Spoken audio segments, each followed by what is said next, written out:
O God. We will lift our hands to you, O God. For you are worthy of all the praise and honor. You are the source of our strength, Lord Jesus. Hallelujah. Ikaw ang source ng lahat ng bagay sa buhay namin, Panginoon. Ang aming kalakasan ay sa iyo. Hallelujah. Ang sabi na aming ginawit kanina, my life is in you, Lord. Ang aming buhay, ang aming lakas, ang aming mga pangailangan ay nasa iyo lamang, O Diyos. Kaya sa iyo lamang lahat ng pagsamba at papuri sa umagang ito, O Diyos. Sa iyo ay aming binabalik ang lahat ng kaluwalhatian at kapurihan. Ikaw ay karapat-dapat sa umagang ito. Hallelujah, hallelujah. Panginoong Diyos, muli kami ay nagpapasalamat for giving us this day. Salamat sa iyong biyaya na kami ay nakabalik sa fellowship pagkatapos ng mga araw, Panginoon, mga panahon, mga sandali na aming ginugol ang mga oras sa ilang mga bagay sa lupa, O Diyos, mga pangangailangan. Subalit sa umagang ito, Panginoon, bayaang sa iyo ay may balik lahat ng kapurihan. Salamat sa iyong kadakilaan sa buhay namin, O Diyos. Salamat sa buhay na iyong pinagkaloob sa bawat isa. We thank you, Lord God, and we praise your holy name for cleansing us, Lord God. For all the sins, O Lord, na nagawa ng iyong mga banal, na nagawa ng buhay na ito, O Diyos. Na Panginoon, hindi ka dapat tumayo sa iyong harapan. Subalit salamat, O Diyos, sa iyong kahabagan. Hallelujah. Ikaw ay aming pinupuri at pinapasalamatan sa umagang ito, O Diyos, dahil kami nakatayo sa iyong biyaya, sa iyong kahabagan, kami ay nakakatayo pa rin sa uling mga araw na ito, O Diyos. Salamat dahil merong dakilang Diyos, may kamay ka, Panginoon, na umaalalay sa amin upang kami ay i-guide, upang kami ay dalhin sa iyong lupain, O Diyos, sa iyong pangako sa uling mga araw na ito. Hallelujah. Sa iyong mga salita na patuloy na iyong sinusugo at pinapadala sa iyong mga banal sa uling mga araw na ito. Panginoon Diyos, ikaw ay aming tinataas at tinuluwalhati sa umagang ito. Salamat, minsan pa sa kalakasan na iyong pinagkaloob. Salamat po sa pag-iingat sa bawat isa sa mga araw na lumipas. Ngayon ay malaya namin ay paglilingkod ang aming buhay at lakas sa iyo, O Diyos. Dahil ang lakas na ito ay nagmumula lamang sa iyong kadakilaan, sa iyong pag-ibig, O Diyos, sa iyong mga salita na patuloy sumasagana sa iyong iglesia sa uling mga araw na ito. Pagpalain ka at pagpalain ng iyong mga salita muli, minsan pa, bayaang ito ay makabahagi kami, Panginoon, ng kalakasan at makita pa namin ang iyong kalooban sa uling mga araw na ito, O Diyos. At kami makalakad pa ng mayroong pananampalataya. Hallelujah. At sinabi ng iyong lingkod Apostol Pablo na kami ay mayroong pag-asa, isang tiyak na pag-asa. Hallelujah. At kung kami ay merong ganitong pag-asa, na kami ay merong pananampalataya isang araw, na kami ay dadalhin sa iyong kaluwalhatian, O Diyos. Hallelujah. Kami ay merong paglilinis na ginagawa sa aming sarili sa uling mga araw na ito. At walang ibang mga paglilinis kundi ang iyong salita lamang, O Diyos. Minsan pa kami linisin ng iyong salita. Minsan pa kami ay balutin, O Diyos, ng iyong kaluwalhatian. Minsan pa ang iyong banal na Espiritu ay sugo sa aming kalagitnaan, O Diyos. At maging malaya ka na mangungusap sa puso ng bawat isa.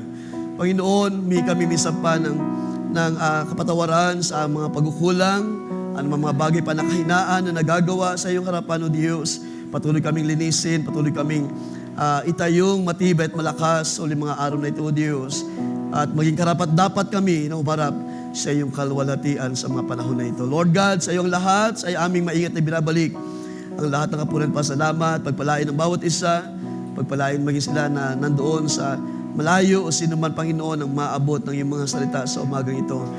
Ang aming mga puso, O Diyos, ay bigyan mo, Panginoon, dalhin mo kami sa isang mababa, Panginoon, na puso na aharap sa iyong mga salita at may pananampalataya na anuman ang aming hilingin ay iyong pagkakaloob sa umagang ito.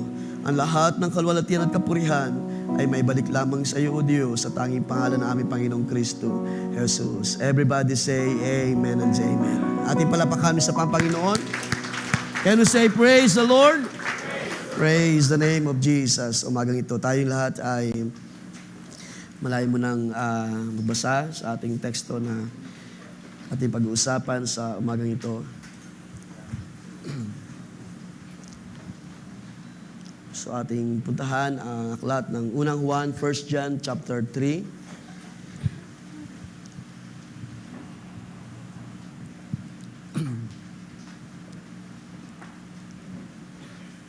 Kung atin na nakita, 1 John chapter 3, isang talata lang muna. Verse 1, Behold, what manner of love the Father has bestowed on us, that we should be called children of God. Therefore, the world does not know us, because it did not know Him. Can we say amen sa Word of God? Amen and amen. Tayo malayo na po makaupo. Purihin ang Panginoon sa magandang umaga. Pagbati sa bawat isa. Sa pangalan ng ating Panginoong Kristo Jesus. Pinagpala po ba ang umagang ito mga kapatid sa araw na ito? Pinagpala tayo ng kalakasan at biyaya na muli makabalik sa fellowship.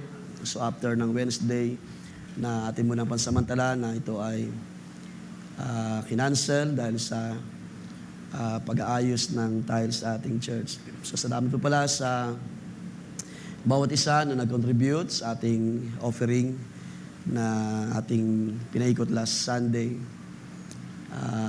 Maaaring hindi yun, mga kapatid, actually sasapat, subalit ang Diyos ay mabiyaya upang tugunan ang pangailangan para sa ating pag-aayos ng ating tiles. So meron lang tayong actually problema because sa loob ng 4 years ay medyo napansin namin na hindi na rin gaano kakapit ang tiles doon sa ilalim, doon sa semento.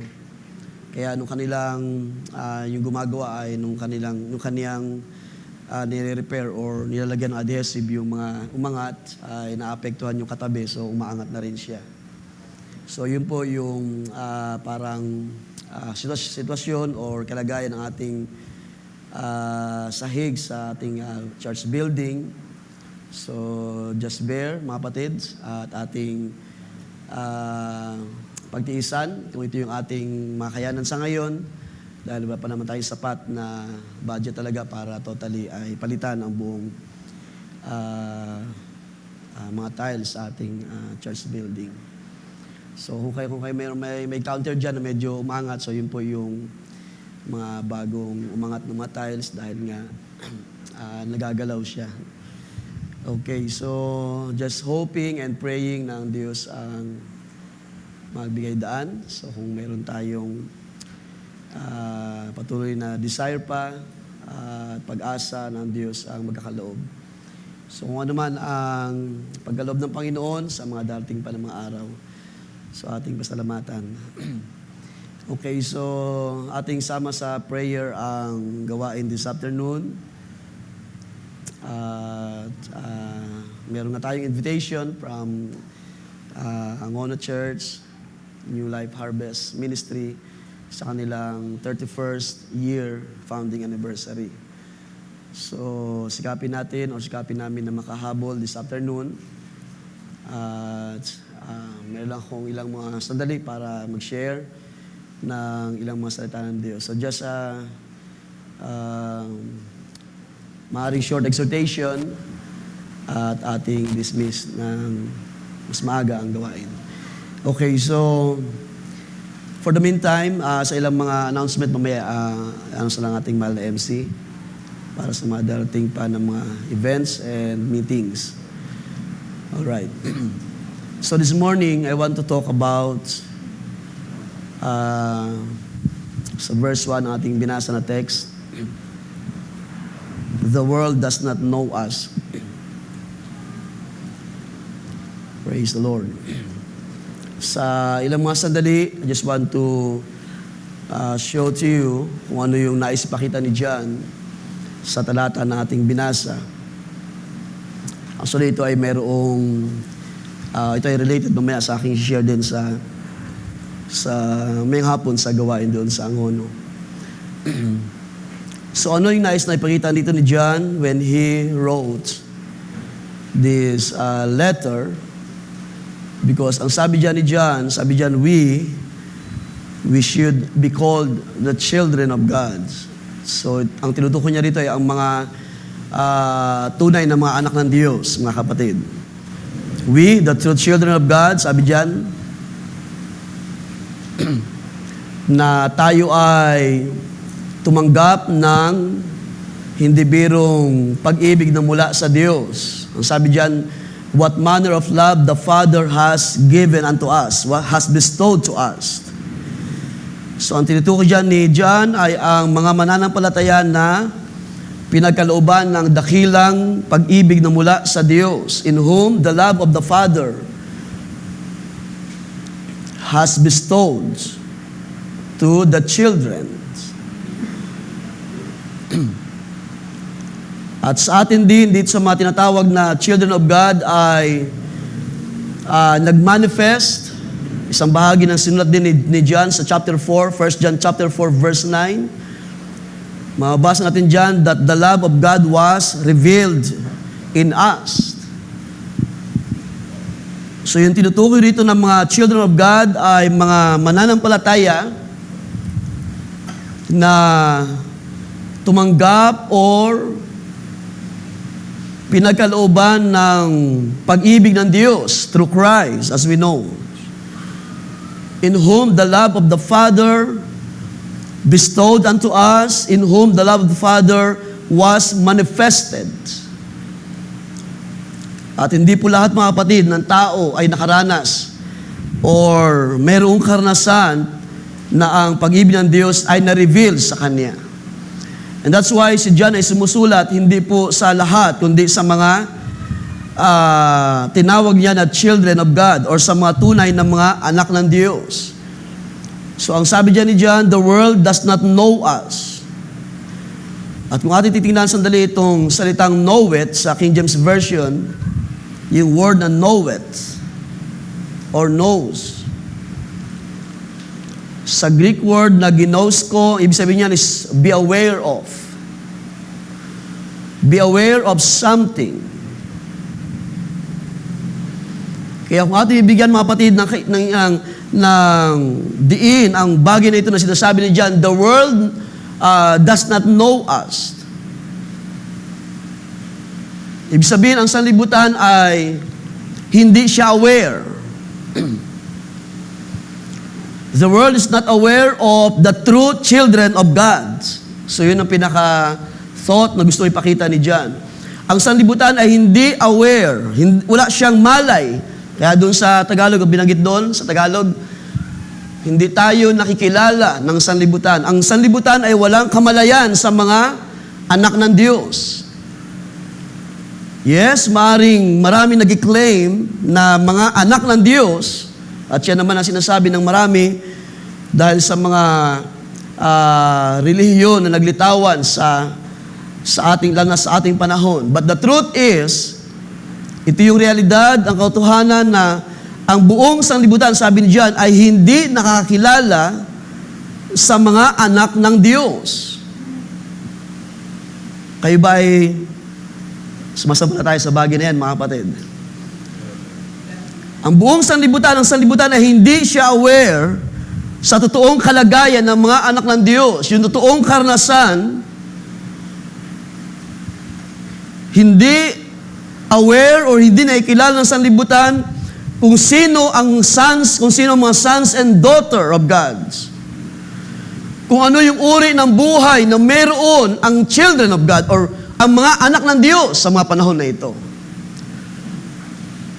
And that's why, lagi narinig natin or binabanggit minsan sa mga pangaral, maraming nabibigo sa huling mga araw. Because maraming nag-claim being the sons or daughter of God, pero sila ay pinapahiya ng salita ng Diyos because kung tayo ay mabubuhay sa ating sarili at hindi sa kalooban ng Diyos, there is a question sa ating pagiging believer. Kaya ang sabi ni Pablo, huwag tayo makipamatok kabilang o kasama sa mga hindi mananampalataya. In fact, ang tawag, ang mga tao na walang kamalayan sa mga anak ng Diyos, though they were claimed they were Christians, pero kapag sila ay kapag kanilang namamasdan ang buhay ng mga tunay na anak ng Diyos, ano sinasabi ng mga tao? Napaka-weird ng buhay ng mga taong ito. So we look weird sa harapan ng mata ng sanlibutan. Kaya minsan kapag hindi tayo handa sa ganung kalagayan, sa ganung pinapakita ng Scripture. Minsan ay natitempt tayo na lumakad, ang pattern ay kung anong meron ng sanlibutan. But the truth is, at yun nga sinasabi ni John, hindi tayo nakikilala ng sanlibutan. Yes. So there's something here, mga kapatid, gusto kong tingnan natin because, katulad na sabi sa inyo kanina, at ito'y narinig na rin natin sa mga pangaral, hindi lahat ng Kristiyano ay Kristiyano nga. Katulad sinabi ng Scripture, hindi lahat ng Israel ay Israel nga. Meron talagang mga tunay na anak ang Diyos na lumalakad sa Kanyang mga salita. At kahit anong sabihin ng tao na mag-claim, kahit anong sabihin ng tao that they were Christian or a believer, pero ang sabi ni Jesus, sa magitan ng kanilang mga bunga, ay makikilala ninyo sila. And that's why sa mga panahon na ito ay mahalaga para sa akin na makita rin ang bahagi ito na sinulat ni John. At ang tanong, bakit nga ba tayo hindi kilala ng sanlibutan? Bakit ang sanlibutan ay hindi aware sa uri ng buhay na mayroon tayo by the grace of God? Ay masabi natin by the Scripture, tayo ay napakalayo or ang pinapakitang image ng isang Kristiyano ay totally malayo sa gawa ng sanlibutan. At yun ang isang bagay na hindi nakikita or naunawaan ng marami sa ating panahon. So we look weird sa mata ng sanlibutan and they cannot understand why, bakit natin natitiis ang maraming mga bagay sa paglilingkod dito sa Diyos, knowing that we believed na ang Diyos ay totoo at tapat sa Kanyang mga salita. So as the children of God, sabi diyan, itong great love, itong dakilang pag-ibig na mula sa Diyos, ang siyang kumilos. Sa magitan nito ay pinakilala ang mga, sabi ni John, ang mga children of God. Sabi niya, behold, what manner of love the Father has bestowed. So itong great love, yung pagbibigay ng Diyos ng kanyang pag-ibig through Christ, ito yung binabanggit ni John ng kanyang isulat ang bagay na ito, and he marveled na ito yung nag-initiate or ito yung gumawa or sa mamagitan nito ay inihayag ng Diyos kung sino ang mga tunay na anak ng Diyos. Ibig sabihin, by the great love of the Father na kanyang pinakilala sa magitan ni Kristo. Sa isang salin, ang sabi dito, basahin ko lang, sabi diyan, see what great love the Father has lavished on us, that we should be called children of God, and that is what we are. Kapag isang tao ay nag-claim to be a Christian or to be a son of God or sons and daughters of God, kinakailangan mo na maranasan mo yung great love of the Father that was bestowed sa mga anak ng Diyos. So, anong pinapakita ni John? Tayo ay nabubuhay sa magitan ng dakilang pag-ibig ng Diyos. We live only by the great loves na mula sa Diyos na Kanyang ipinakilala or ipinahayag sa magitan ni Kristo. And without it, hindi tayo mabubuhay o hindi natin makikita ang sarili that we are living or we lived only by the great love of God. Hindi tayo makakalakad or makapamuhay according sa salita ng Diyos kung hindi natin naranasan ang dakilang pag-ibig ng Diyos. Let's go on 1 John chapter 2, mga kapatid, or chapter 4, I mean. Sa verse 7, ang sabi ni John, beloved, let's love one another, for love is from God, and everyone who loves has been born of God and knows God.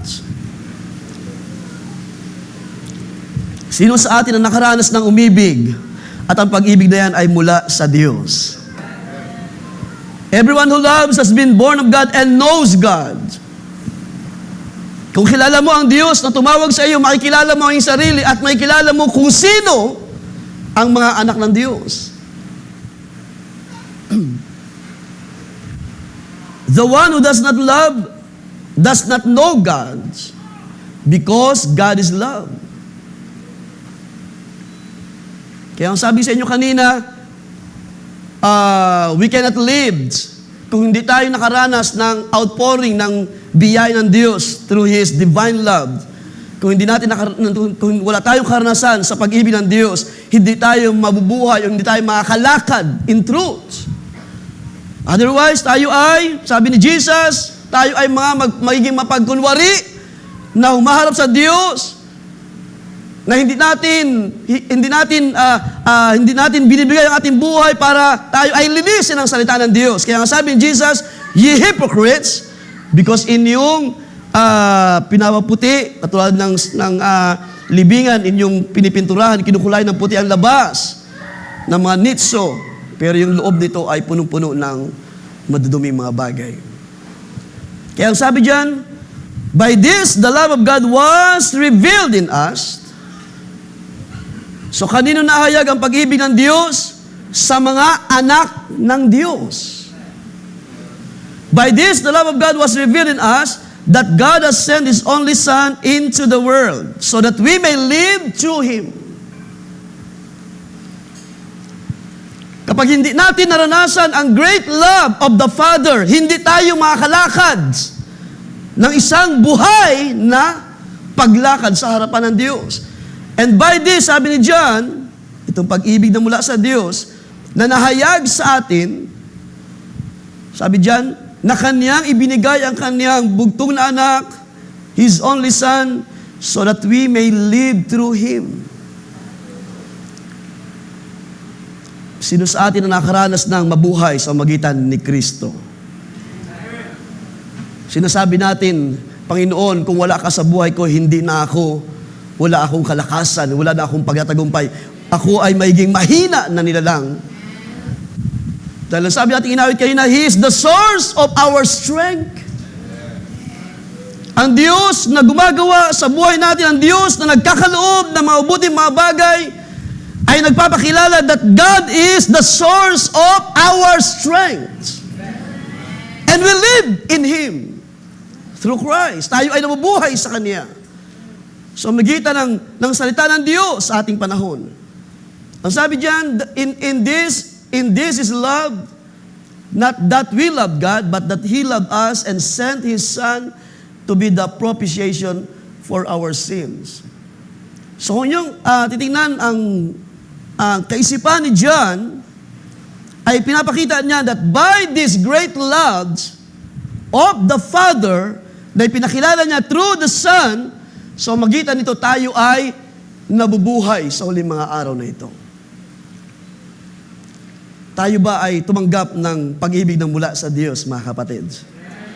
Hindi tayo makakalakad, sabi ko sa inyo kanina, hindi tayo makakalakad sa panampalataya, hindi tayo makakalakad in truth, kung wala tayong karanasan ng dakilang gawa ng Diyos, nang sabi ng Scripture, Kanyang inihanda sa mahaba ng panahon at inihayag sa ating panahon.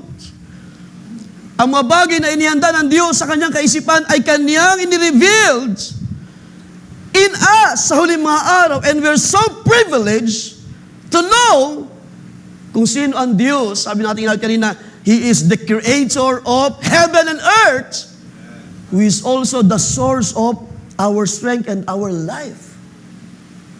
At yun dahilan, sa umagang ito, meron tayong kalakasan. Sabi natin kanina, we will praise you totally. We will lift our hands in total praise. Kaya lagi namin kayo in-encourage, huwag natin ipagkait ang papuri sa Diyos na mabuti sa atin. Kung magagawa natin ay ating iunat ating mga kamay at bisig para itaas ang Diyos, tunay na ang Diyos ay karapat-dapat sa papuri at pasalamat. Because of His goodness. Sabi ni Hari David, that's with Psalms 31. How great is your goodness, Psalms 31 verse 19.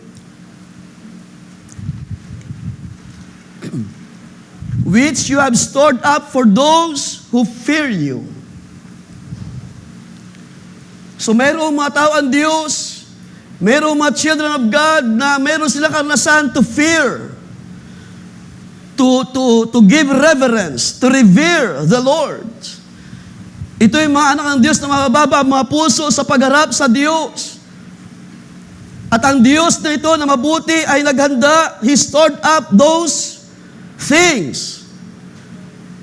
Ang kanyang biyaya, ang kanyang kabutihan, ay kanyang iningatan para sa kanila na mayroong takot sa Diyos, which you have performed for those who take refuge in you before the sons of mankind. Ito'y dakilang gawa ng Diyos. Sabi diyan, pagkadakila ng iyong kabutihan, bakit ang Diyos ay naghanda ng biyaya sa kanila na mayroong takot sa Diyos? At ito yung mga children of God na kanyang palilitawin sa huling mga araw. At so sabi ni John, and that is we are, tayo ng mga tumanggap ng dakilang pag-ibig na mula sa Diyos. At hindi lahat ay tumatanggap ng bagay ito, mga kapatid, and that's why sa huling mga araw ay pinalilitaw ng Diyos, who's who? So magitan ng mga circumstances, sa magitan ng mga bagay na ang Diyos ang nagpapahintulot para palitawin sino ang mayroong takot sa Diyos at sino ang mayroong paggalang sa Diyos. Or mayroong puso mababa para sumampalataya sa kabutihan na ito ng Diyos. Sabi ni David, how great is your goodness. At ang goodness na ito ng Diyos ay na-revealed sa atin. Yung mga bagay na kanyang inihanda beforehand. Ang sabi ni Pablo sa Hebrews, ito'y ninasa ng mga nauna sa atin, ng mga propeta, pero hindi nila nakuha ang panahon na ito or hindi nila nakita, naabot ang panahon na ito. Pero sabi ni John, it was being revealed to us. Kanino na-revealed ang kadakilaan ng Diyos? Sa mga children of God. At kung hindi tayo, sabi ko sa inyo, kung hindi natin naranasan ang bahagi nito, then tayo ay nagsasayang ng panahon or pagod sa panahon na tayo ay sinasabi natin na tayo ay Kristiyano at naglilingkod sa Diyos. Pero bakit sa mga circumstances tayo ay madaling bumitaw? Madali tayong mapagod, madali tayong mag-react negatively sa mga bagay na pinapahintulot ng Diyos. And yet the scripture says, ang mga children of God, they're being taught to be thankful. Mapagpasalamat sa lahat ng bagay na pinapahintulot ng Diyos. Sino ang handang magpasalamat sa umaga ito, mga kapatid? For all the things that the Lord has done. Hindi lamang, sabi ni Job, ni Job, hindi lamang tayo magpupuri sa Diyos. Magpapasalamat, maglilingkod because of the goodness. Pero kahit man sa mga kahirapan, we will praise and serve the Lord. Kahit sa mga bagay na pinahintulot niya, kahinaan ng laman, karamdaman, o ng mga bagay na nangyari sa buhay na ito. At kung ikaw ay anak ng Diyos, then meron kang tinanggap na biyaya mula sa Diyos. And you can say, I will lift my hands because my help comes unto the Lord. Sa mga bagay na marami na tayong karanasan sa buhay mga pananampalataya, maraming panahon na tayo na nahirapan sa maraming mga bagay, pero tayo ay nakatayo by the grace of God, saying, my help comes unto the Lord. Dahil meron tayong pananampalataya, hindi tayo iiwan, tayo pinabayaan ng Diyos kailanman, mga kapatid. Because of your grace, sabi diyan, how great is your goodness that you have stored up. Para kanino? Sa kanila na may mga takot sa Diyos.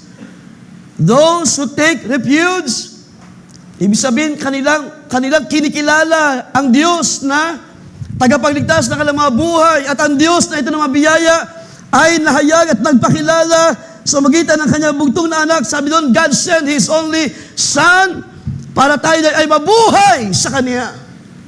So anong kinalaman ng bagay na ito, mga kapatid? That God bestowed His great love on us para tayo ay tawaging mga children of God. Kayo po ba ay nagpupuri at nagpasalamat sa umagang ito, being a children of God? Na mayroong dakilang Diyos na na-reveal sa buhay natin. Mamaya, by the grace of God, ito yung mga gusto kong bigyan ng diin. So, pasensya na, nireserve ko ito sa gawain ng mayang hapon. But there's something na pinapakita ni John na itong mga tinawag na mga anak ng Diyos. Bakit sinabi ni John, hindi tayo nakikilala ng sanlibutan?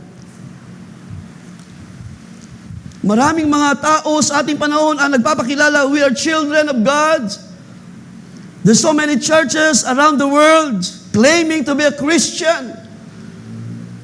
Lahat na lamang nagsasabi, kami ay mga anak ng Diyos, kami ay sumasampalataya din sa Diyos. Maraming mga tumatawag sa mga panahon na ito, pero sa uling mga araw, ano sasabihin ng Panginoon? Lumayo kayo sa akin, hindi ko kayo nakikilala. Kayo na mga gumagawa ng mga katampalasanan. So look at that, mga kapatid, claiming to be a Christian, claiming to be children of God, pero yung buhay malayo sa salita ng Diyos. Yung lakad ay malayo sa truth. Yung buhay na ito na sinasabi ng Scripture na that's not the unclean thing. Pero yung mga tao ay nagpapasasa sa kasalanan, at the same time, claiming to be children of God. Kaya, totoo yung sinasabi ni Timothy, o ni Paul kay Timothy, that in the last days, 1 Timothy chapter 3, in the last days, perilous times shall come, because men will be lovers of themselves. At tinan niyo yung mga naglitawan ng mga churches sa ating panahon na pinangunahan na ng mga miyembro ng LGBT community. Noong isang araw lang nakita ko ang isang post because itong buwan na to ay June at sinasabi nila we should celebrate the Pride Month. At yung mga tumatayo sa likod ng pulpito ay mga kabilang sa ganitong kalagayan. Nakalungkot, mga kapatid, they were so proud na gano'n na kailang kalagayan and at the same time, serving the Lord. Pero alam natin, walang Diyos na nalulugod sa mga tao na walang pananampalataya sa Kaniyang salita.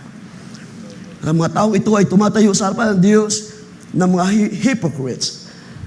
Maliban ang Diyos ang kumilos, gumawa sa buhay ng mga taong ito, hindi nila mauunawaan ang kalooban ng Diyos.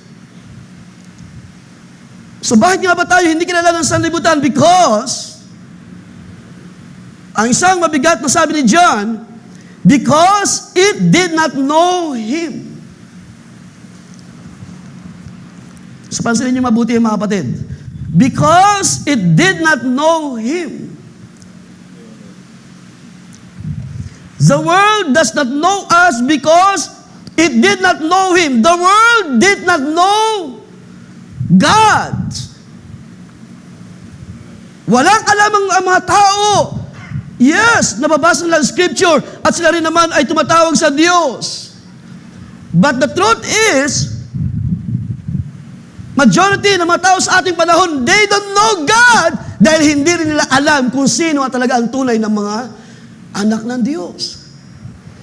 Kapag kayo nakasalamuha ng mga tao o iba't ibang mga Kristiyano rin, sinasabi nila o anumang mga pananampalataya na lumitaw sa uling mga araw.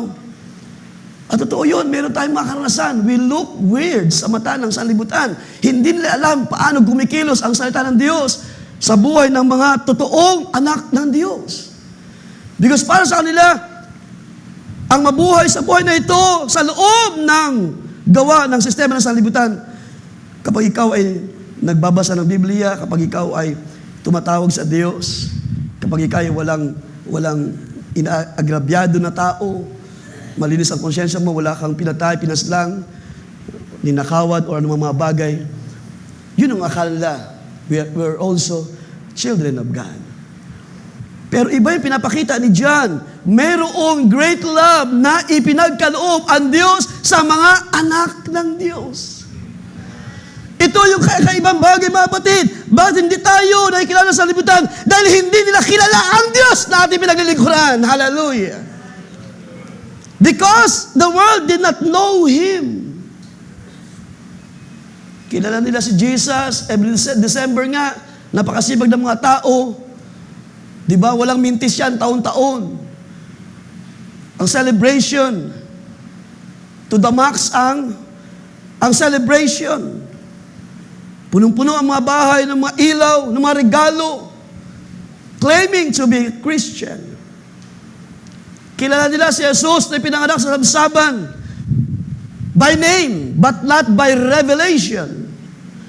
Because minsan lang, si Kristo, ipinanganak sa sabsaban.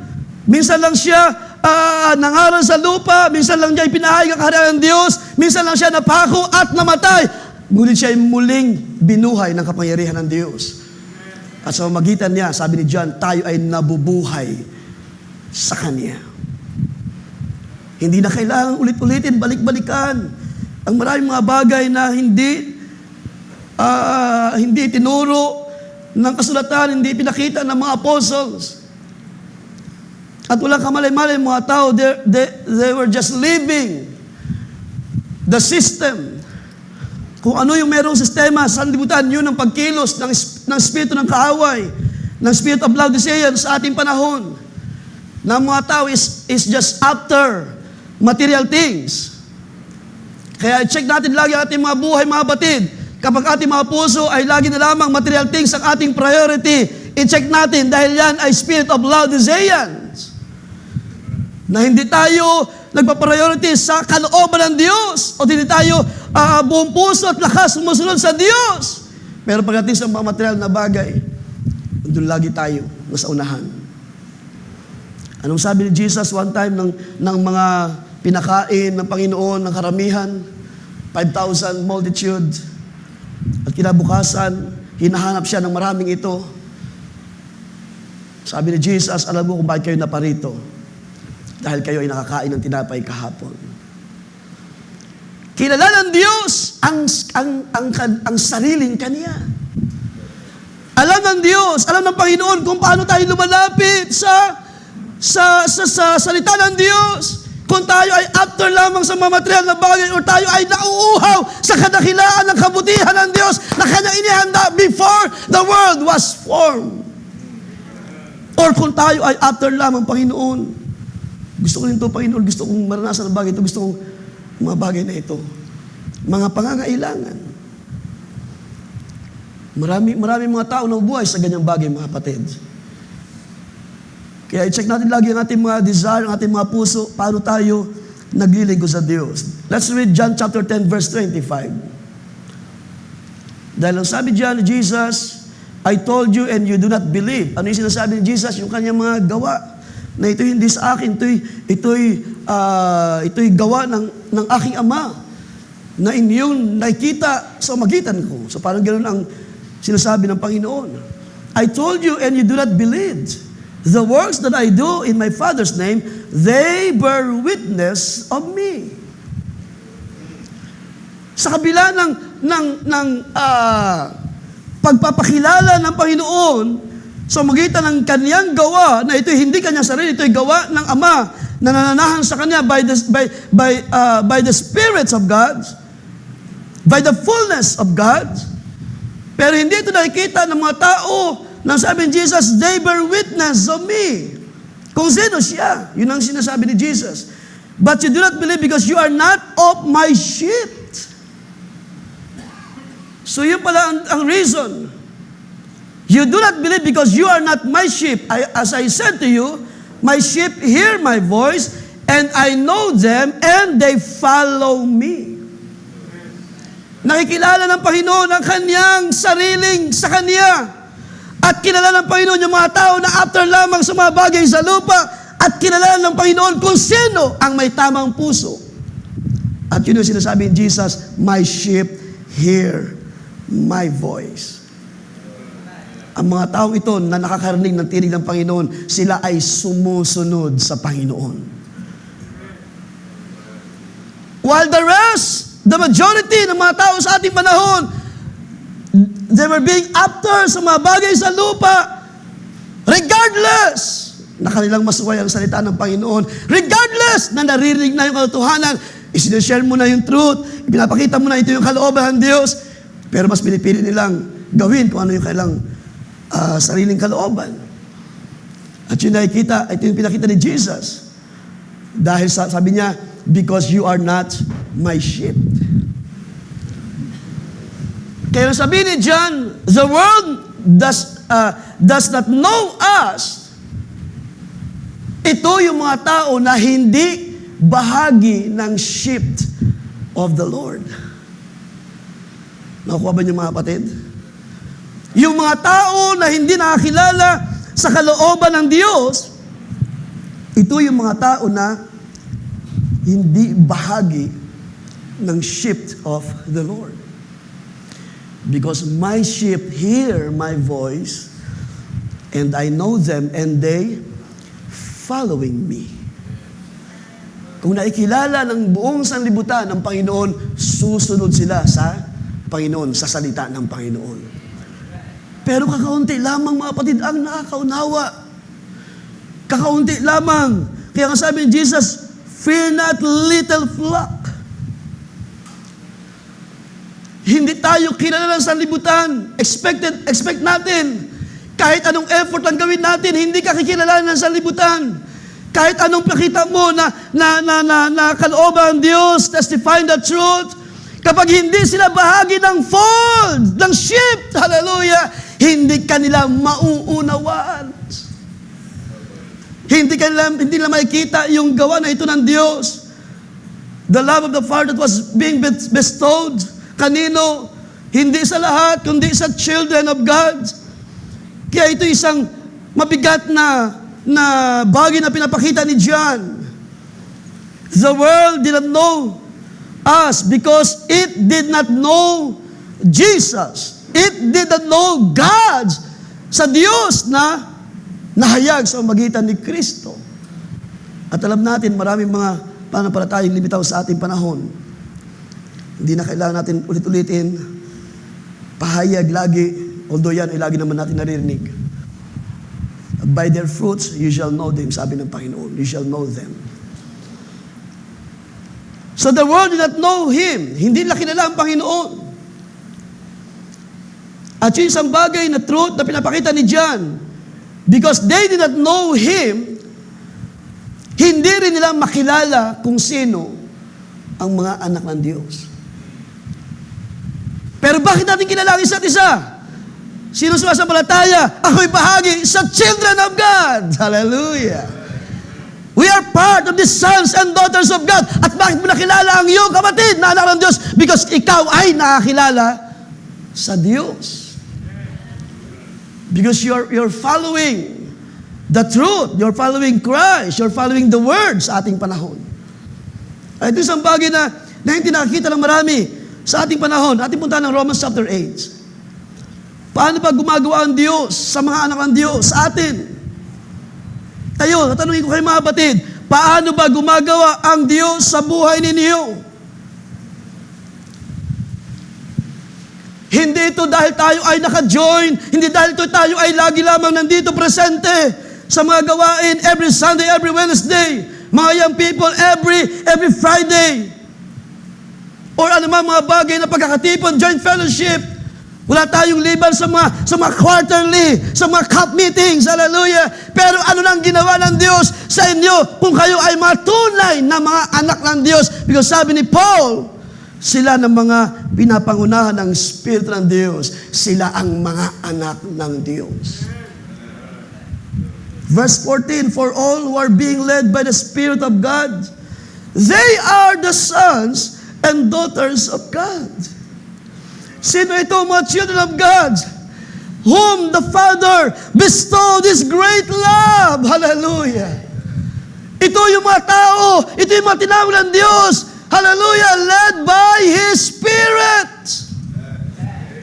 By By His Spirit, mayroong pagkilos ang Diyos. Mayroong pangunguna ang Diyos sa lakad ng mga anak ng Diyos. Kaya kung sanlibutan ay walang naglilid na Espiritu ng Diyos, then hindi sila anak ng Diyos. Or sino man claiming to be one. Kung hindi tayo lalakad in truth, pipiliin lang natin ang katotohanan na siyang magsusuit up sa gusto natin at siya ang ginagawa ng marami sa ating panahon.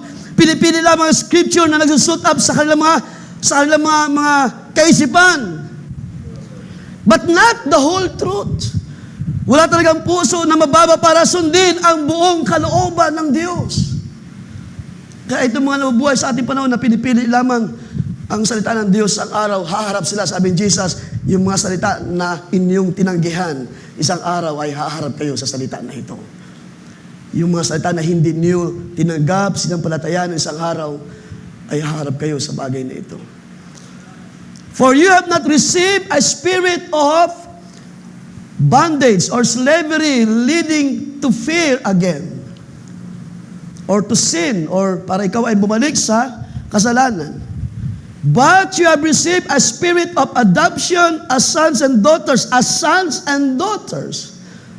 Kaya ang mahalaga yung karanasan natin sa kapanganakan sa Espiritu, na yan ang ginawa ng Diyos sa buhay natin, ng kabutihan niya. By His Spirit, we were being baptized para tayo ay mailagay ng Diyos in our position as sons and daughters of God. Hallelujah! At yun ang dahilan, we cry, Abba, Father. Hallelujah. Mayroon talaga mga Kristiyano, mga tunay na mga ng Diyos na tumatawag sa tunay na Diyos. Hallelujah.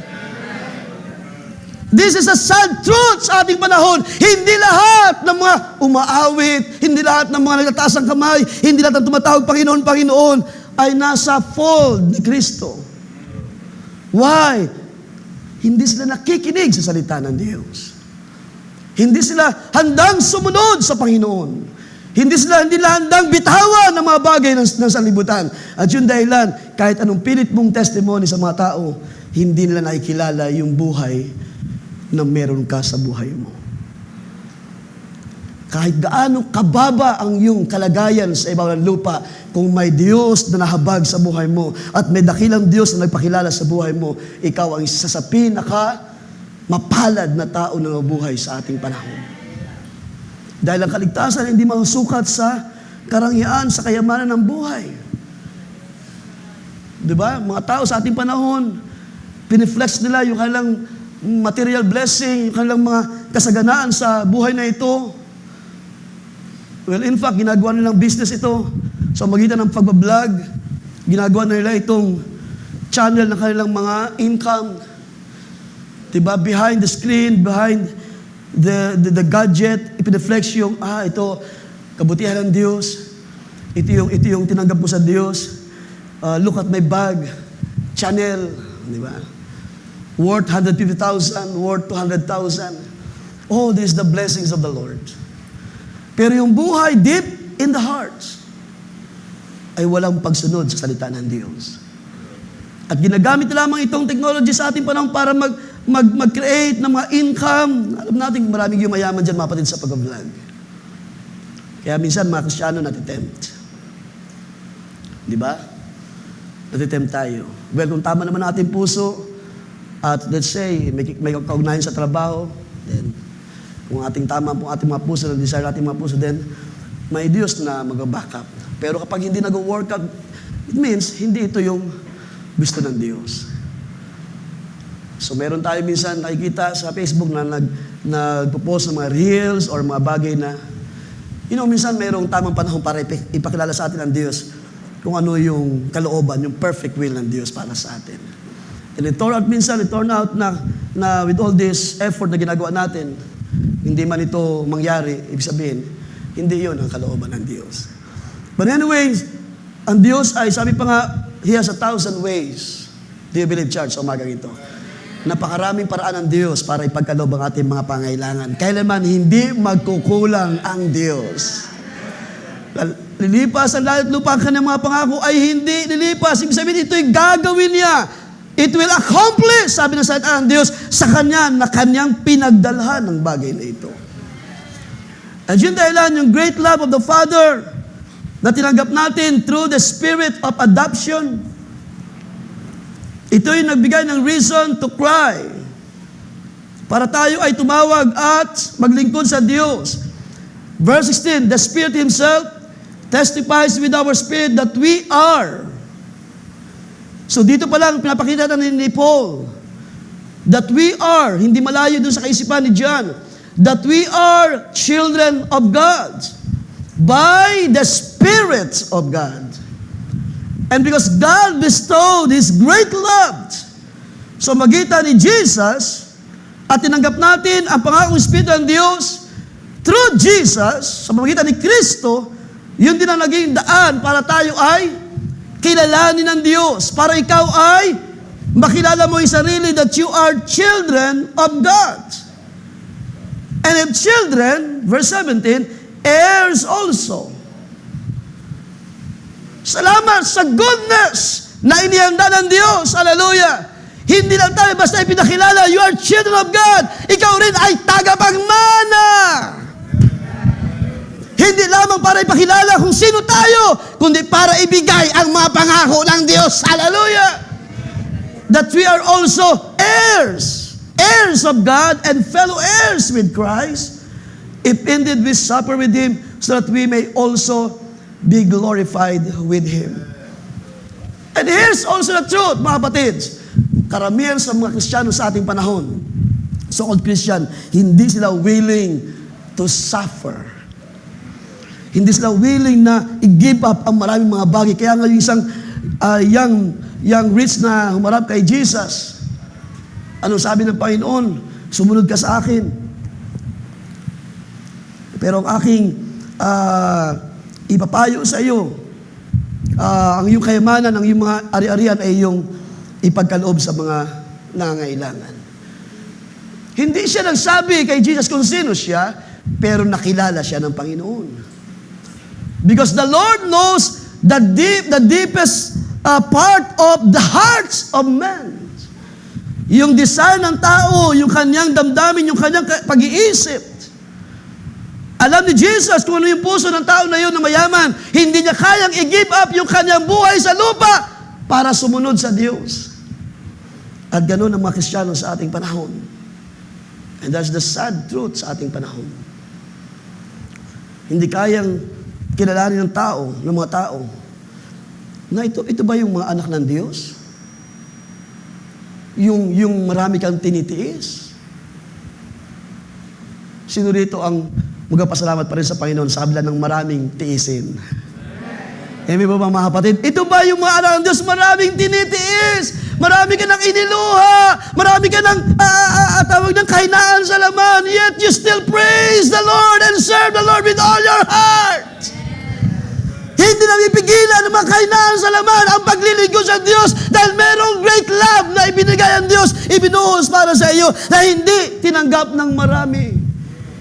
Hindi nila naunawaan. Parang hindi ko yata kayang sumapi sa inyo. Hindi mo talaga kailangan sumapi. Kailangan mong ipanganak na muli sa kaharian ng Diyos.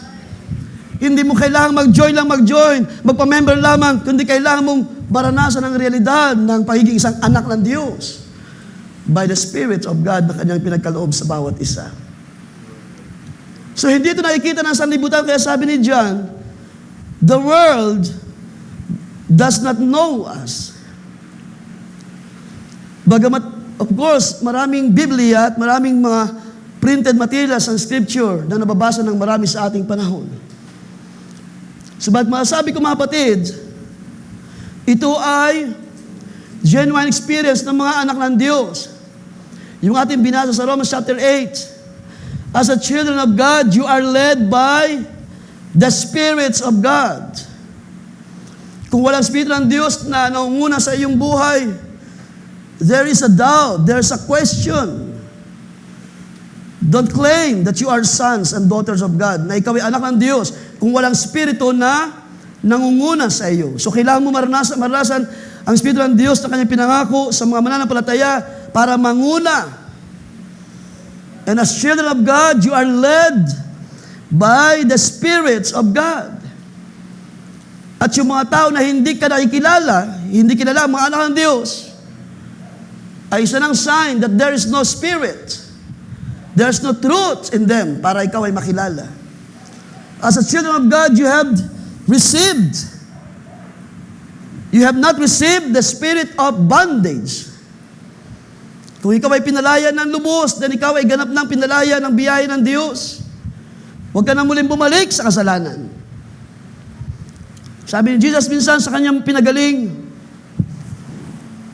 na may isang karamdaman, kung hindi ko nagkakamali, ay ketong, leprosy. Ang sabi niya, sabi ng Panginoon, ngayon ikaw ay pinagaling ng iyong panampalataya, huwag ka na muling magkasala ulit. Huwag ka na muling bumalik sa bondage of sin. So ito isang genuine experience ng mga anak ng Diyos.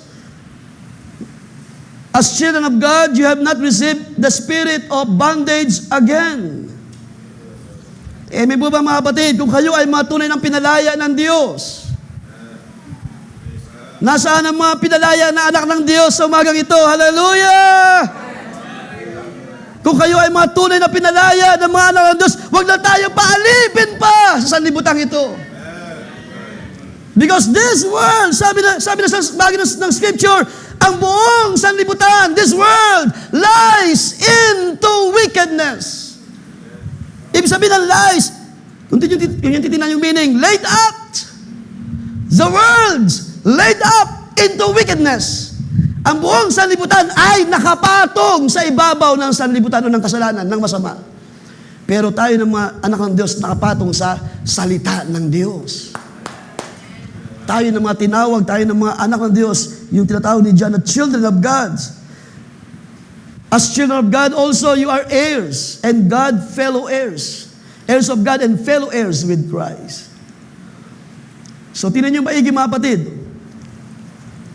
Hindi ito naunawaan ng marami sa ating panahon. Ang buong sanlibutan is not aware. Kung tinan niyo yung word na know it, it's about awareness. Being aware of something. So, hindi tayo kilala ng sanlibutan.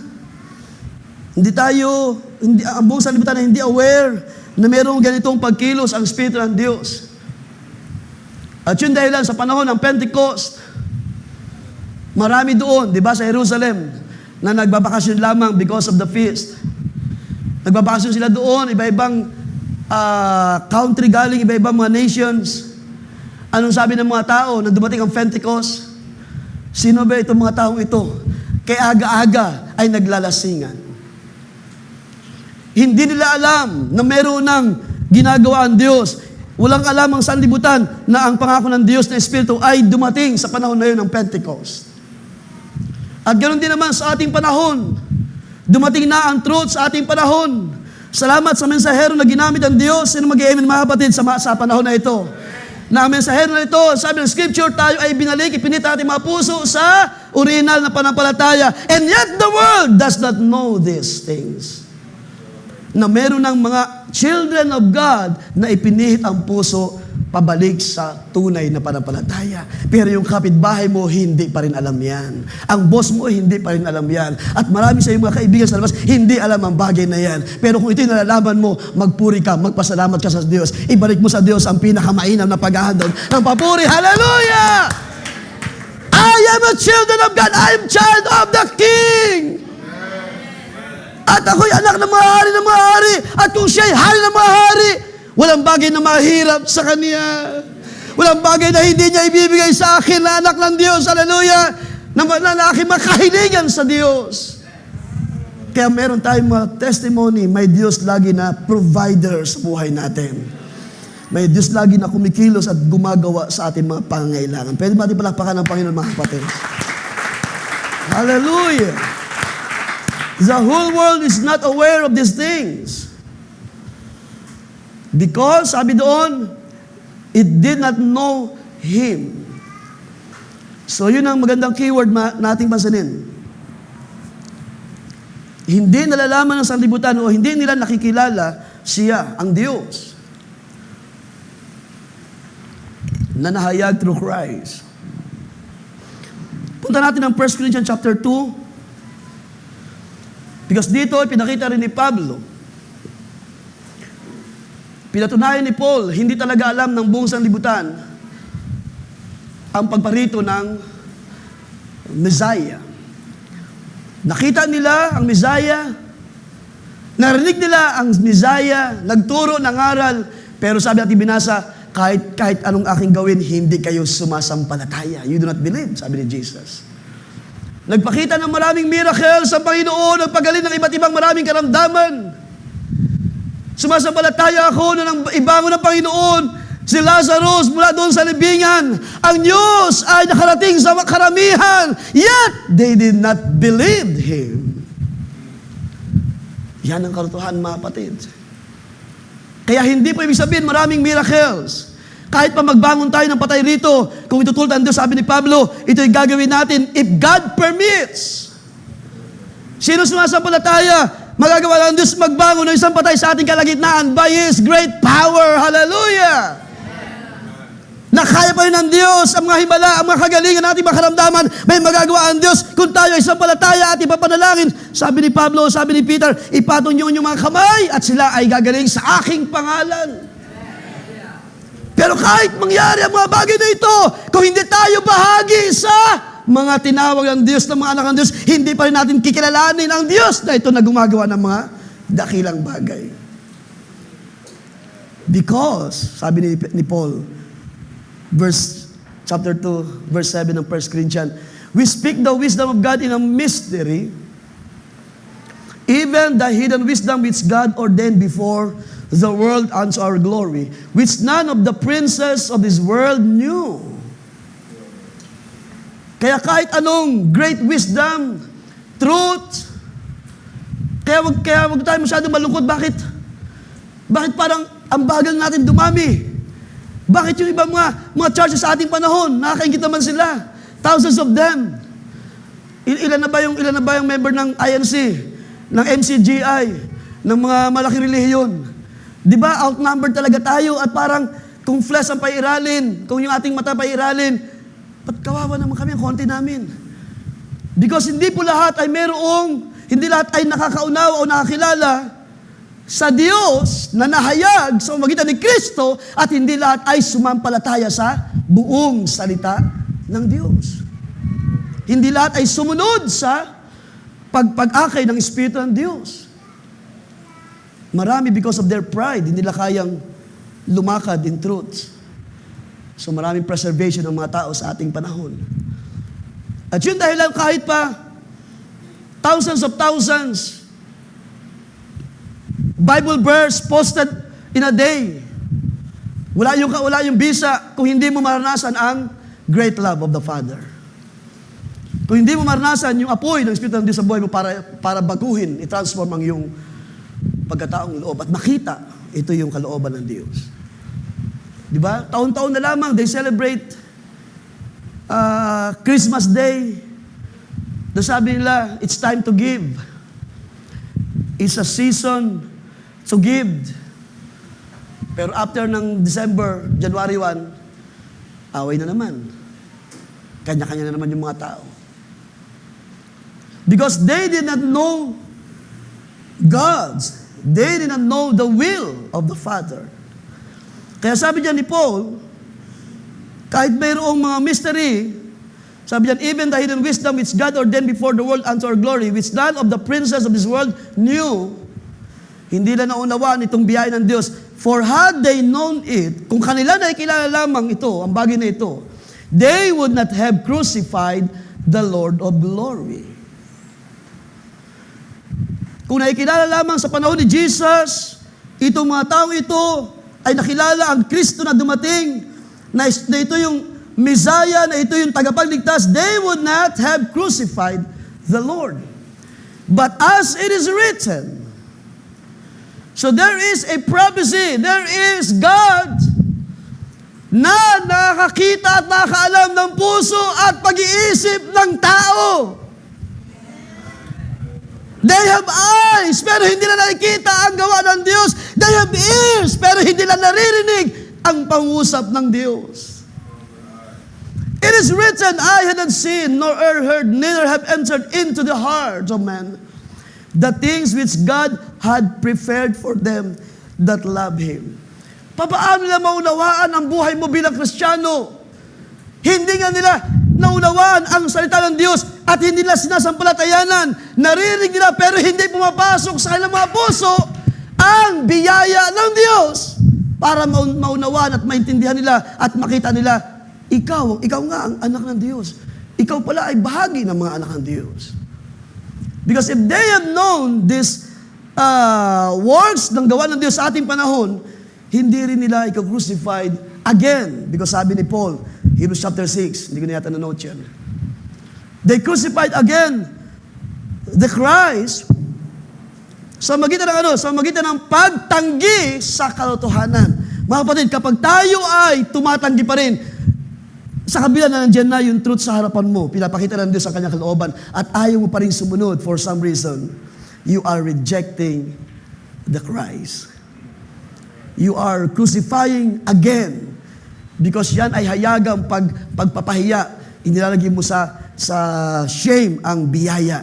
Tinatanggihan mo ang pagtawag ng Diyos. Pero kung tayo ay sasampalataya, at yun ang ginawa ng Diyos sa buhay natin, mga kapatid, nang tayo sumampalataya, nakita natin ang kalwalhatian ng Diyos. By the Word. Ibig sabihin, naunawaan natin, ito pala yung plano ng Diyos sa buhay ko.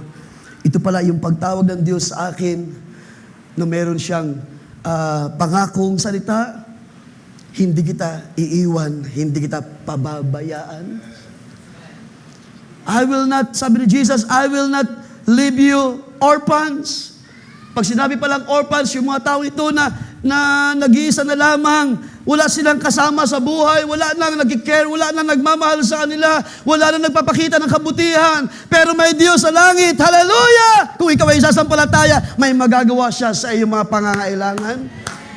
Hindi ko pababayaan ang buhay mo. Sino sumasampalataya sa umagang ito? Hindi kita iiwan na nag-iisa. Hindi kita iiwan na nasa malubhang kalagayan, nasa malubhang karamdaman. Hindi kita iiwan na ikaw ay namang problema sa mga material na bagay. Laging may paraan ng Diyos. Hallelujah!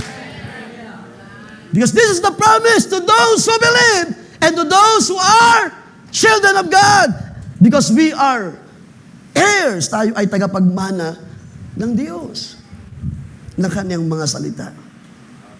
If they have known it, they would not crucify the Lord of glory. At ganoon din sa ating panahon. Harap-harapan, mga kapatid, na inaayawan ng mga tao yung truth sa ating panahon.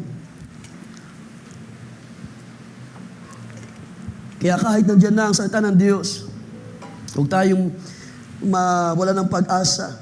Gawin na natin ang pagpapalutoo. Kung hindi ang tao sumampalataya din, hindi ikaw ang tinanggihan, kundi ang salita ng Diyos. So ano pinapakita ni John? The world doesn't know us. At ito isang katotohanan na maaaring hindi aware ang marami. Ang mga tao sa ating panahon na nabubuhay sa uling mga araw. And I hope sa umagang ito, with these words na ating pinupuntahan, now ang drawing ko, makita natin ang ating sarili. Kung bakit pala tayo hindi madaling makapasok o hindi tayo madaling makilala. Because we are a children of God. So being a children of God, hindi madaling ma-recognize. Because ang sukatan ng mga tao is yung mga bagay na nakikita lamang nila. Pero wala silang kamalayan sa mga bagay na supernatural.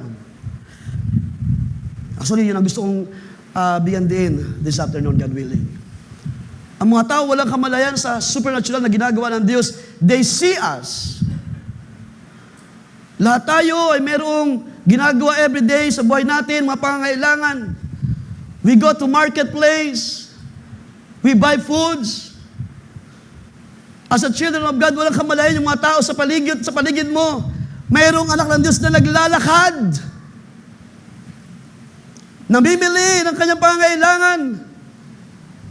Sino dito? Siguro lahat naman tayo nakapunta sa mga malls. So, hindi tayo mga dogmatic or tawag niyan, legalistic para sabihin. Naalala ko, mayroong mga so-called believer na umalis dito sa ministry. Huwag natin i-mention yung pangalan. Aba, dumating sa point na sabi nila, SM. Huwag kayong pumunta dyan. Yan ay lugar ng mga sanlibutan. At totoo naman. Mostly na nandun sa mga lugar na ganun ay talagang hindi mananampalataya. Di ba? Except kung meron doon pumunta na 1, 2, 3, kumain. Ang maganda naman ng motive, kumain, bumili ng pangailangan. Pero dumating sa point, sabi ng mga taong ito, SM. Anong sabi ng SM para sa kanila? Satan Mall. Kaya pag pumunta ka dyan, isa ka ng bahagi ng Diablo. Ay. Pero walang kamalay-malay. Of course, wala tayong doctrine ng ganon. Diba? Sabi nga ni Jesus, ako'y dumadalangin sa kanila. Hindi ko dinadalangin na sila, alisin mo na sa sanlibutan. Dahil kung pwede lang, diba? Alisin na tayo ng Panginoon sa sanlibutan. Sino ba rito gusto nang umalis sa sanlibutan? To be honest. Diba? Gusto natin sa kaluwalhatian ng Panginoon. Amen. Pero hanggat hindi pa yung tamang panahon, naghihintay tayo, nagtitiis tayo, at ginagawin natin ang ating mga bahagi, pangailangan sa araw-araw, at the same time, naglilingkod sa Diyos. At yun ang ibig sabihin, we go to mall, we go to marketplace, at ang sanlibutan, walang kamalay-malay. Mayroong isang anak ng Diyos na dumadaan sa kanyang harapan, bumibili ng sapatos, bumibili ng pangailangan niya, damit, ang mga bagay na pagkain. Katulad ng mga tao kung ano yung ginagawa nila. At mayroong mga tao na ginagawa ito because sila ay mga anak ng Diyos, living, knowing what the will of the Lord is. Hindi para magpasasa, hindi para masiyahan lamang sa flesh. Dahil kahit na naman sabihin natin, tayo ay nabubuhay pa sa mga panahon na ito na kailangan pa natin ang mga bagay sa ating mga pangailangan, lalo na sa ating material ng mga pangailangan sa pagkain. Pero sabi ni John, the world does not know us at walang kamalayan, the world is not aware. Parod pa rito ang mga anak ng Diyos, nariyan sila, nagtatrabaho, sumasakay ng jeepney, ng tricycle, doing their things sa pang-araw-araw. The world is not aware of these people waiting for the glorious appearing of the Lord. Mga tao ito ng Diyos na nandyan pa rin sila. Tayo ng mga mananampalataya doing our things every day. Pero sa loob ng ating mga puso at kaluluwa, waiting for the glorious appearing of our Lord. Believing na ang panahon ay napakaigsi na. Hallelujah. At ang sabi ng Scripture, katulad ng panahon ni Noah, they were eating and drinking, marrying and giving in marriage, at ganoon din naman sa coming of the Son of Man. Mauulit yung mga panahon na walang kamalayan ng mga tao. Punta natin in John chapter 1, verse 10. John 1, verse 10. He was in the world when Christ came. Hallelujah. He was in the world and the world was made through Him. And the world did not know Him. Is that right, mga batid? The world did not know Him. Sinong Him? Ang Diyos, the Creator of heaven and earth, sabi ng ating inaawit, who became our Savior and Redeemer. Ang Diyos na naglalang lahat ng bagay, ng langit at lupa, ang Diyos na umibig sa ating mga kaluluwa. Pinagbayaran ng kanyang banal na dugo. Hallelujah. So magitan ng kanyang bugtong na anak pa ng Kristo Jesus at so magitan niya, tayo ay nabubuhay ngayon. Yet the world did not know Him. At ano yung pinapakita ni John? Because the world did not know Him. Nahihirapan ngayon yung sanlibutan kilalanin who is the children of God. Because hindi sila sumampalataya sa gawa ng Diyos. So I can say, clueless ang marami sa ating panahon. Kaya nga sinasabi nila, napakaraming mga simbahan. Nasaan ang katotohanan? Nasaan ang mga tunay na mga anak ng Diyos? Wala silang makita. Hindi nila maunawaan. Hindi sila aware na meron talagang mga tunay na mga tinawag ang Diyos sa huling mga araw. Nasaan sila? Nandito pa sila sa umagang ito? Ating palakpakan ng Panginoon. Glory to God! Glory to Jesus! Hallelujah! dumating ang bugtong na anak ng Diyos, yet the world, sabi diyan, the world did not know Him. He came to His own, verse 11, and His own did not receive Him. Israel. Tinanggihan ng majority sa panahon when Christ came. Kaya nga, tinawag ng Scripture sa aklat ni Isaiah, He is a man of sorrow. Hindi lang dahil Kanyang dadali ng ating mga bigat ang kasalanan ng buong sanlibutan. Because ang mismong Kanya, hindi siya kinilala, hindi siya nakilala ng mismong Kanya, which is Israel. Kaya nga sa sulat ni Pablo, ang biyaya ay ibinali ng Diyos sa mga simpleng mga tao. Sa mga simpleng mamamayan ng GMA ng Bulihan, ang great love of the Father bestowed unto you. Hindi ka kilala ng kabarangay mo, hindi ka kilala ng iyong mga kasama sa lipunan, hindi ka kilala ng iyong barangay captain. Sino ba itong mga may ingay dyan? Prayer meeting na yan. Kaya nga, di ba, sa mga nandito pa noon, way back sa GMA, yung mga karanasan ng mga nauna sa atin doon sa isang maliit na church building doon, na house of prayer pa yung pangalan. Kada tuwing gawain yung mga kapatid, every Sunday, Wednesday prayer meeting. Kinabukasan na mayroon namin sa paligid, ito mga pestes coastal na ito. Mga peste coastal. Hindi lang maunawaan ang pagkilos ng great love of the Father ay Kanyang pinakilala through Jesus Christ. At ang mga tao ito ay nagsisikap na maglingkod sa Diyos. Hallelujah! Giving praise, giving, tawag niyan, mga sounds of worship. Nagkakaingay sa kabutihan ng Diyos, pero yung paligid, inis na inis. Mga peste yan, mga peste coastal yan, mga yan.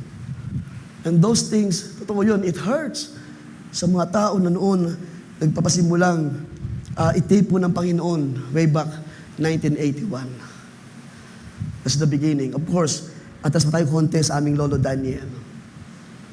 Bago pa turn over kay tatay ng kay Pastor Franco.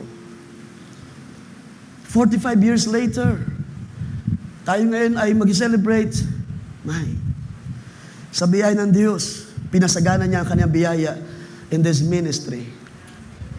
45 years later, nasaan na yung mga nakawitis noon, Nanay Shirley, yung dyan pa, nakawitis noon na naalimurahin, na sabihan ng mga hindi magandang bagay. Ano sabi ni Jesus? Tawag niyan, dating talaga ang panahon na kayo ay pagwiwikaan ng masama ng mga tao because of the gospel, for the sake of Christ. Sabi ng salita ng Diyos. Kung alam ni Nanay Shirley yun. Lola Edna, Nanay Luz, yan, yung mga nauna doon sa GMA. At iba pa ng mga kapatiran noon na according sa testimony ni Kuya Joe, because at that time medyo maliit pa rin ako, hindi pa ganun ka-aware talaga sa gawain, mostly naglalaro lang. Pero si Kuya Joe sa kanyang testimony, siya ay pagka-worship na ng gawain, siya ay nasa bintana ng church, lagi nanonood, minamasdan niya, what is happening sa loob ng church? At siya mismo nawiwitness niya yung pagkilos ng Espiritu ng Diyos, how the Spirit of God moves. At halos yanigin yung church building. Ang mga kapatiran, while in worship and prayer, hand in hand. So ilan lang sila doon? Siguro mga 10, less than 20. Pero hindi biro ang pagkilos ng Diyos. Pero sa kabila noon ng mga tao, they don't know how the Lord works sa mga panahon na yun. Ang sabi dyan, balikan natin, He came to His own, and His own did not receive Him, but as many as received Him, to them He gave the right to become children of God. As many as received, sa mga tumatanggap sa Panginoon, gaano man sila karami, sila ay binigyan ng karapatan para matawag ng mga anak ng Diyos. Kakaunti lang ang lumalapit sa mga panahon na yun, hanggang sa ating panahon naman. Diba? Sa loob ng 45 years, sa biyaya ng Diyos, ito yung congregation.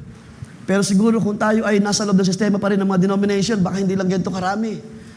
Dahil yan ang ginagawa naman ng sanlibutan, paramihan. Mas marami, sabi nila, mas malakas.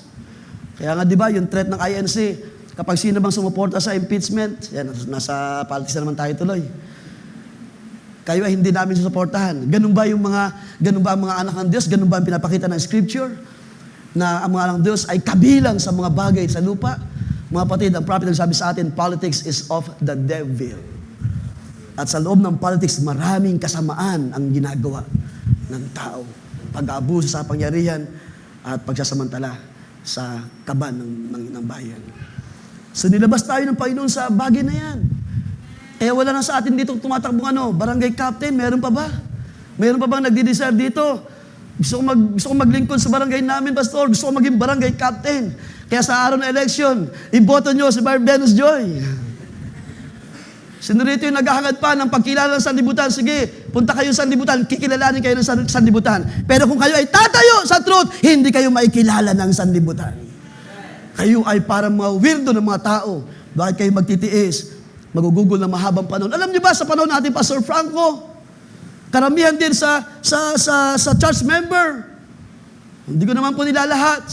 Pero ito yung katotohanan. Marami sa loob ng gawain naiinip sa pangaral ni Pastor Franco. Pero behind the scenes, yung mga tao na mababa ang puso at nag-aantay lagi, may gagawin ng Diyos, meron siya ipapangusap, hallelujah! Kahit gaano abutin ng oras, ang mahalaga, tayo ay tumanggap ng bagay na inihanda ng Diyos para patibayin tayo sa ating pananampalataya. Kinakalimutan natin yung oras minsan, yung gutom, yung panahon, para lamang tamuhin natin ang pangako ng Diyos. At ganun kapag ang Espiritu ng Diyos ay naglilid sa mga children of God. Hallelujah. Hindi na alintana ang panahon, oras. Tamuhin lamang nila ang biyahe ng Diyos na kanyang pangako. But as many as received Him, to them He gave the right to become children of God. Those who believe in His name. Those who believe in His name. He gave the right to become children of God. Sabi dyan, na ipinanganak not of the blood, nor of the will of the flesh, nor of the will of man, but of God. So malinaw yan mga kapatid, ang ating bahagi sa Diyos ay hindi dahil sa tayo ay ginusto ng ating mga mahal sa buhay. Walang sino man sa atin dito ang nangarap, mga magulang natin noon. Paglaki ng anak ko, gusto ko yan ay nagliligo sa Diyos. Gusto ko yan ay manggagawa ng Diyos. Gusto ko yan ay sakristan. Di ba? Gusto ko yan ay maging priest. Well, may mga ganun tao. Pero yung pagtawag na ito na ginawa ng Diyos sa atin ay hindi kalooban ng sino man. Ito yung kalooban ng Diyos sa buhay natin. Do you believe it, church, sa umagang ito? Kung bakit tayo naging bahagi as the children of God, because this is the will of the Father sa buhay natin. Wala sa atin, nag-desire dito, nag-isip, gusto kong ganitong buhay ko, gusto kong maging bahagi ng COTF Church. No. Lahat tayo ay nakaranas ng genuine na karanasan. Ano yung pinakita dyan ni Pablo? Sabi dyan, or ni John, na kahit gaano karami ang tumanggap sa Panginoon, sabi niya, ito yung mga tinatawag na mga children of God. Paano yan? Kaunti lamang ang nagre-respond. It doesn't matter. Ang kailangan ng Diyos ay ang dalisay na puso na nagpapakumbaba. Ang Diyos, ang sabi niya kanyang salita, ang mga nagmamataas ay ibababa ng Diyos, ang mga nagpapakumbaba ay dadali ng Diyos sa kanyang bahagi, sa kanyang kadakilaan. And that is what the church na naranasan, ito yung karanasan natin by the grace of God, na spiritually speaking, tayo ay naging mababa sa harapan ng Diyos dahil sa mga bagay sa lupa. Pero sino nakaranas ng pagtataas by the grace of God, ibinangon tayo, itinaas tayo ng kanyang salita sa ating panahon. Ibinangon tayo, itinaas ang ating kalagayan mula sa isang sinful nature na kalagayan natin, nabubuhay sa layaw, kasalanan, pero hindi na sa mga panahon na ito. Now, let's open Galatians chapter 4, ating basahin. So, ito yung isang bagay mga kapatid na pinapakita ni John, na masakit man o sad to say, hindi tayo kilala ng sanlibutan, so dapat namintindihan natin yung bagay na ito. That is why, na kahit anong siguro gawin natin post sa social media, kakaunti lamang makakakilala, makaka-appreciate, dahil ito'y ginagawa rin naman ng iba't ibang mga tao. They post verses sa social media. Mas masipag pa nga sila sa atin mag-post, di ba? Pero hindi yun ang sukatan, mga kapatid. Pero ano naman ang pinapakita dito sa Galatians chapter 4, verse 8? So hindi man tayo kilalanin ng sanlibutan, it doesn't matter. Ang mahalaga ngayon, kinilala tayo ng Diyos. May ba mga kapatid? Ang mahalaga ngayon sa buhay natin, may Diyos na nahabag sa atin, sa akin. May Diyos na lumingap ng aking handog, ng aking buhay, na aking sinisikap ipaglingkod sa Diyos. Hindi natin kayang tumbasan ang ginawa ng Diyos sa kanyang bugtong na anak doon sa krus sa Kalbaryo. Walang makakabayad, makapalit sa ginawa ng Panginoon. Kaya kahit 100 pa ang magpapako doon sa Pampanga tuwing Biyernes Santo, ilang libo nang naipako, kilala ng mga tao na nagpapapako doon. Naging famous na sila. Pero hindi na kayang palitan ang ginawa ni Kristo doon sa krus sa Kalbaryo. Hallelujah! Ang sabi ni Paul, once and for all, isa lamang, isang beses lamang nabayubay ang Kristo para sa atin. Minsan lang siya namatay, nilibing. Minsan lang siya nabuhay na maguli. At ang sabi natin, binasa kanina, sa umagitan niya, tayo ay nabubuhay din naman. So anong pinapakita ni Paul dito? Galatians 4 verse 8. Gayon man ang panahong yaon. So ano yung panahon na tinutukoy niya yung ating buhay, hindi pa tayo sumasampalataya sa Diyos. Sa hindi ninyo pagkakilala sa Diyos. Bakit? Miyembro naman ako ng ganitong samahan, iglesia, INC. Mga malaking mga churches.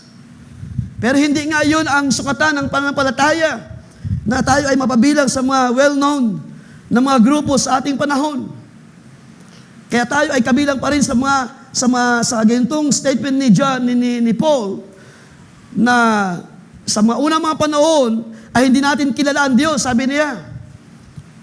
Ulitin ko, kahit tayo ay nasa denominasyon na, wala pa rin tayong kamalayan sa totoong pangako at pagkilos ng Diyos sa uling mga araw.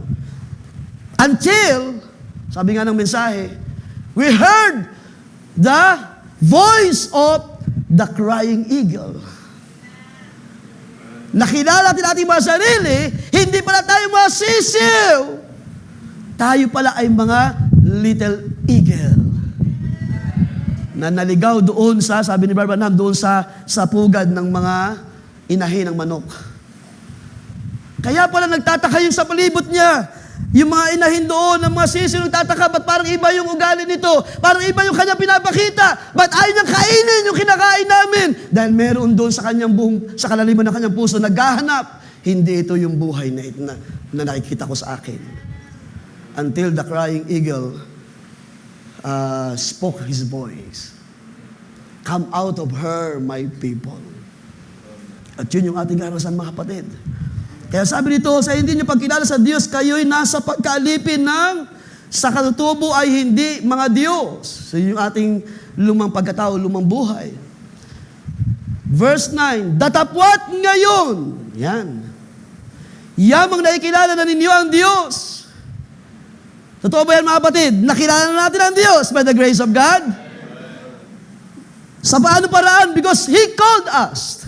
Tumawag siya. Tinawag niya tayo palabas sa sistema ng sanlibutan at tayo ipinasok sa kanyang kaharian, sa kanyang fold. Pero sabi ni Pablo, ngayon yamang nakikilala na niyo ang Diyos o ang lalong mabuting sabihin, kayo'y nakakikilala ng Diyos. Yes, pwede natin sabihin, kilala ko ang Diyos na aking pinaglilingkuran. Pero isang mas mabigat na bagay ang magandang sabihin, kinilala tayo ng Diyos. Ibig sabihin, ang Diyos, kaya sabihin dyan, hindi tayo ang unang umibig sa Panginoon, siya ang unang umibig sa atin. Hallelujah! Nang tayo ay patay pa sa kasalanan, mayroon ng greatness of God na inihanda para sa iyo. Hallelujah! At nung siya'y tumawag sa buhay mo, pinakilala niya sa iyo ang kanyang perfect will, ang kanyang kalooban sa buhay mo, at ikaw ay sumampalataya at nagpatuloy. At hanggang sa makilala mo yung sarili, ako pala ay anak ng Diyos. Ako pala ay hindi kabilang doon sa mga so-called Christian believers na ang kanilang mga priority sa buhay ay mga material na mga bagay lamang. Hindi po mababali ang scripture, ang sabi ni Jesus. Unahin natin ang kaharian ng Diyos at ang mga bagay sa lupa ay susunod na lamang. Sino lamang nakakilala nito? Ang mga anak ng Diyos. Hindi nila maintindihan ang bagay na ito, na bakit ilang taong ka na nagtitiis, ilang taong ka na sa kahirapan na yan na sinasabi nila. Yes, maraming kabigatan, maraming kakulangan. Pero dakila siya na nasa atin kaysa Kanya na nasa sanlibutan. At yan ay pinatunayan na ng biyaya ng Diyos throughout the ages. Nandito ang mga buhay ng mga testimony. Sa tinagal ng mga panahon, ang Diyos ay nagpakilala sa atin. Hindi niya tayo iniwan kailanman. Hindi tayo pinagkulang sa ating mga pangailangan. Siya ang Diyos na tumutugon lagi sa ating mga kahilingan. O ang Diyos ay karapat dapat sa papuri at pagsamba sa Kanyang kadakilaan na Kanyang inihanda. Hallelujah! Maraming mga tao ang hindi nakita at nakakaunawa ng bagay nito. Sabi sa ating binasa kanina, they have eyes, but they cannot see. They have ears, but they cannot hear. Kung ano sinasabi ng Diyos sa mga panahon na ito. Ni hindi pumasok sa kanilang mga puso. And that's the sad truth sa ating panahon. Pero salamat by the grace of God. Kilala ba natin ang ating sarili sa umagang ito? I am a children of God. And I am heirs. Ano man ang nakay Kristo, ay yun din ang inihanda niya sa kanyang iglesia. Ang Panginoon ay niluwalhati ng Ama in His glory. Siya ngayon ay nasa kanyang kalwalatian. At sabi ni John, when He shall appear, meron siyang panampalataya. At sino may panampalataya sa umagang ito? We shall also appear with Him. At kung paano siya ay nasa kalwalatian, tayo rin naman ay makaabot sa ganong kalwalhatian. We will see Him as He is, sabi ng kanyang salita. Galatians chapter 3, sa ilang mga sandali mga kapatid, to cap this message. And Lord willing, this afternoon ay Diyos magdagdag ng ilang mga bagay.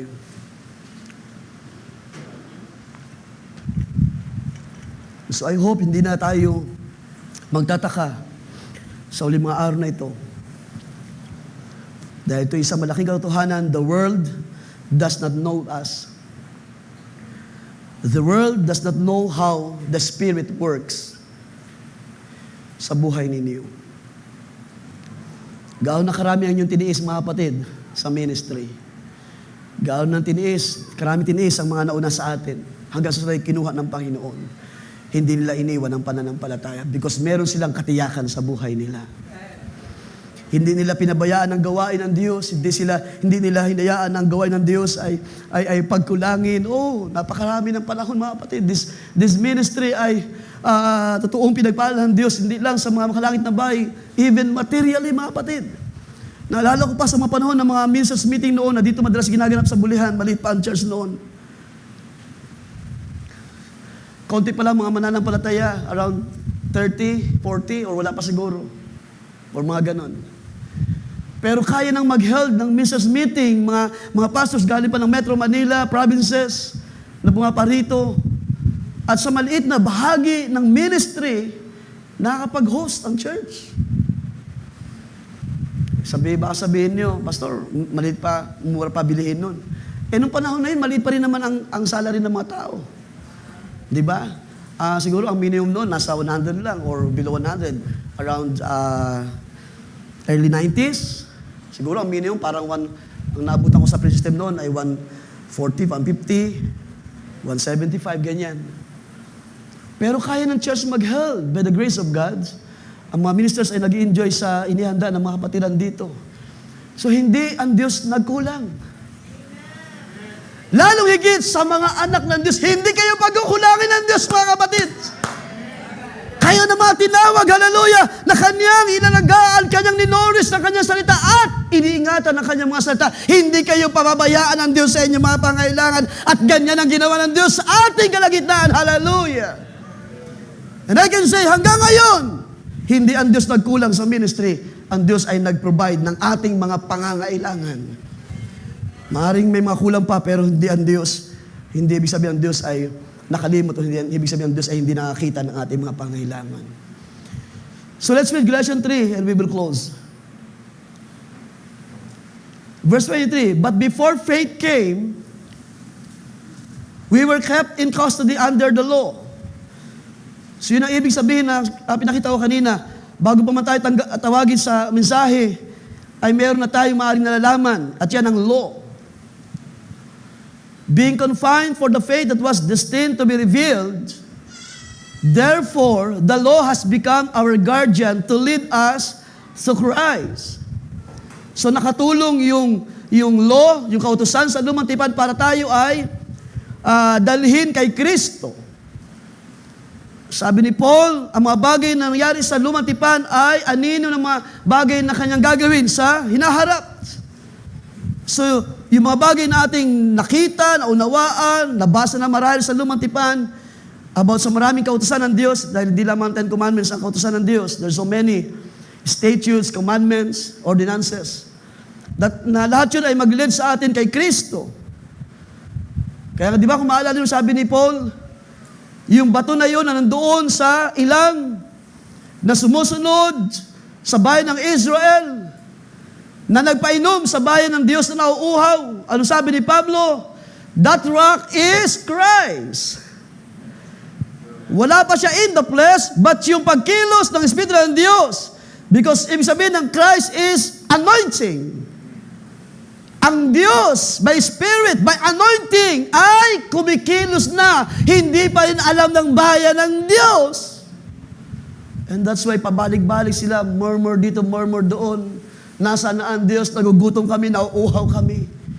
Wala silang kamalayan na ang Diyos ay nariyan kasama nila sa kanilang kalagitnaan.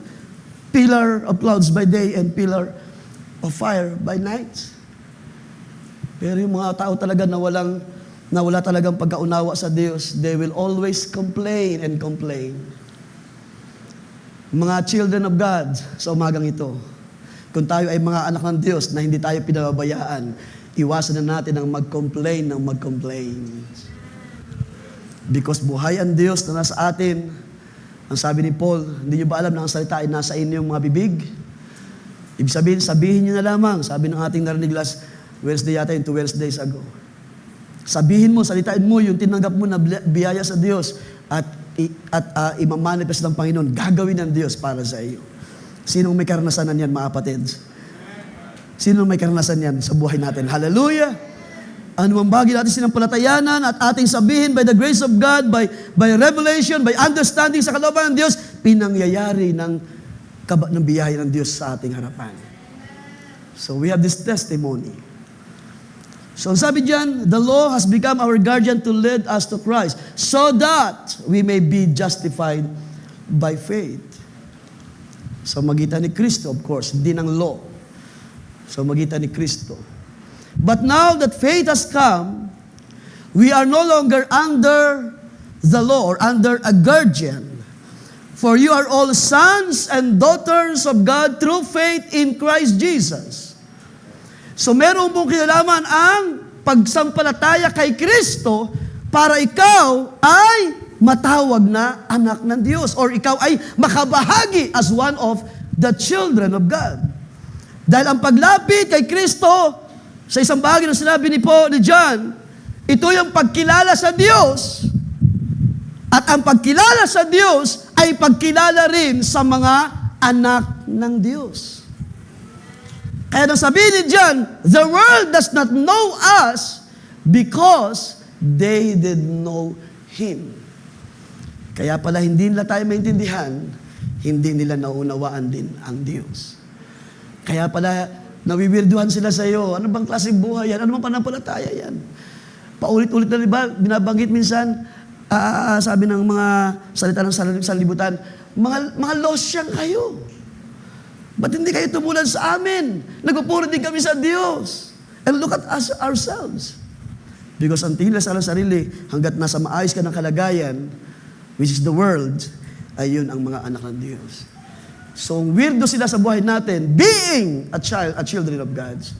Yun yung nakikita ng sanlibutan. Because they don't know the Lord. Pero kung ikaw ay nakaunawa sa Diyos, isa rin dahilan yun kung bakit naunawaan mo at nakikilala mo ang mga anak ng Diyos. See? Sabi niyan, but now that faith has come, we are no longer under a guardian, for you are all sons and daughters of God through faith in Christ Jesus. For all of you who were baptized into Christ have clothed yourselves with Christ. So yun yung tawag niyan, magkakap doon sa tinatawag na as children of God. Bakit tayo tinawag na mga anak ng Diyos? because ibinihis natin si Kristo.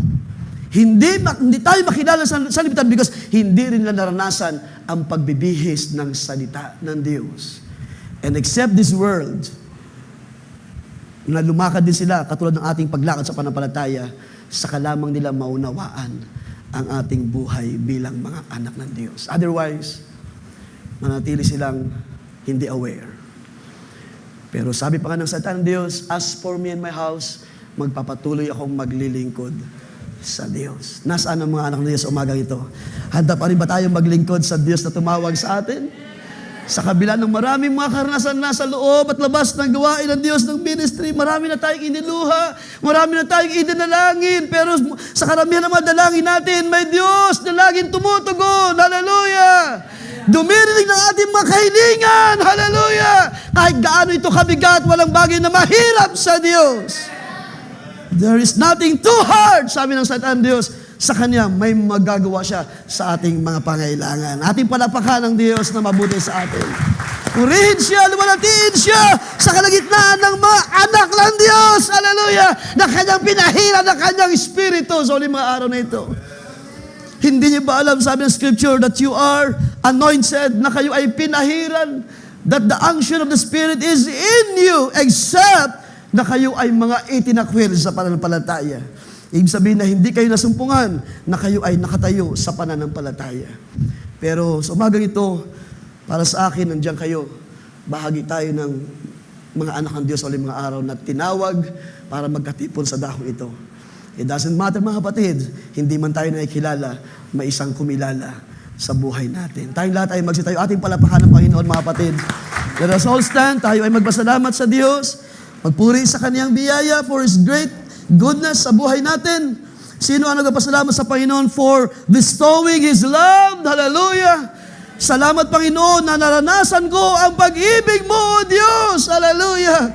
Naranasan ko ang pagpapatawad sa naparami kong pagkukulang sa iyong salita. Ngayon na nakikita ko, ako pala ay bahagi ng iyong kaharian, O Diyos. Bahagi ng iyong katotohanan sa uling mga araw na ito. Purihin ang Diyos, purihin siya for your great goodness, Lord. Salamat na iyong iningatan ang biyayang ito. Sa tamang panahon ay tinanggap natin, mga kapatid, tinanggap ng bawat isa. Ngayon, nalalaman natin na tayo pala ay bahagi sa mga anak ng Diyos.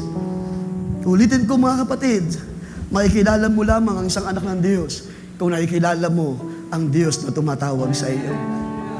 Pero hanggat nare-reject mo ang salita, hanggat ayaw mong sumunod sa Diyos, yun din na magiging daan, hindi mo kilala kung sino rito yung mga pinahiran, kung sino rito yung mga in-anoint ng Diyos. And that's why kapag minsan nagkulang ang isa, madali tayong negatively nagre-react tayo. It's about time, kilalanin natin ang Diyos and we will know the children of God. Panginoon, purihin ka, O Diyos. Salamat sa iyong mga salita. Karapat-dapat kang itaas sa kalagitnaan ng iyong iglesia. Hear, Lord, your children, O God. Mga anak ng Diyos, tinawag sa magitan ni Kristo, binihis ang salita sa mga panahon na ito, Lord. Hindi man kami kilala ng sanlibutan. Pero salamat, Panginoon, kilala mo kami sa uling mga araw na ito. And it doesn't matter, di kami kilala ng presidente, ng mga senador, congressman, kahit man ang aming kapitbahay, tinutuya-tuya kami, Lord. Pinagbibikaan ng pananampalatayang ito. Salamat, Panginoon, dahil kilala mo kami, O Diyos, sa uling mga araw na ito. Nakikilala mo kung sino ang sa iyo, Panginoon. At ikaw nagsabi, my sheep hear my voice. And they follow me. Panginoon, narito ang iglesia. Nagtitiis sa maraming mga bagay. Believing, hindi mo kami pababayaan, Lord. Merong Diyos na tumawag sa amin. May Diyos na nag-iingat, kumakalingan ng buhay namin. Hallelujah. We live and move through Him. Hallelujah. Hindi man aware ang buong sanlibutan, but here, Lord, your children, O God. nagbabalik sa iyo ng papuri at pasalamat, Panginoon. Hindi man maganda sa paningin ng mata ng marami, hallelujah, ng majority sa limang araw na ito, Diyos. Because many of these people are after material things, Lord. Dahil sila ay naghahanap lamang ng mga material na mga bagay. Pero hindi ganon ang iyong kaharian. Ang sabi ng ligad si Pablo, ang kaharian ng Diyos ay hindi pagkain at inumin. Hallelujah. Kundi ito'y kagalakan sa Espiritu ng Diyos. Kagalakan sa bawat salita ng Diyos. Oh, kay sarap, Panginoon, na maranasan kapag ikaw ay naungusap, nagagalak ang aming mga puso, O Diyos. At kami ay nagpupuri at nagpapasalamat sa iyo for this grace, Lord God. Being the part of the children of God sa mga araw na ito, O Diyos. Hindi madali lumakad sa gitna ng mga lobo. Hindi madaling lumakad sa gitna ng mga transgressor, sa gitna ng mga tao na hindi nakakaunawa sa iyo, Diyos. Bagamat hindi nila nalalaman ang bagay na ito, salamat. Iniingatan mo kami sa uling mga araw na ito, O Diyos. We have this anointing na mula sa iyo. Nasa amin ang selyo, ang banal na Espiritu ng Diyos. And it leads the church, hallelujah, until the day of redemption. Hanggang sa araw na yun, O Diyos, ay dadalin mo ang iyong iglesia sa kalwalhatian. Purihin ka, O Diyos, luwalatin ka sa kalagitnaan ng iyong iglesia, ng iyong mga banal, ng iyong mga tinubos, hallelujah, sa kaisa-isang Diyos na tumawag sa bawat isa sa amin sa ulimang araw na ito. Sa iyo ang lahat ng papuri at pasalamat at kaluwalhatian. In this place, Lord, magagala kami. In this place, magpupuri kami sa iyo, O Diyos. Dito sa iyong sanctuary, dito kami, O Diyos, hallelujah, magbabalik sa iyo ng kaluwalhatian at kapurihan. So God, to God be the glory sa Diyos lahat, sumawi, papuri pa salamat sa natangi at banal pangalan ng Panginoong Kristo Jesus. Everybody say Amen and say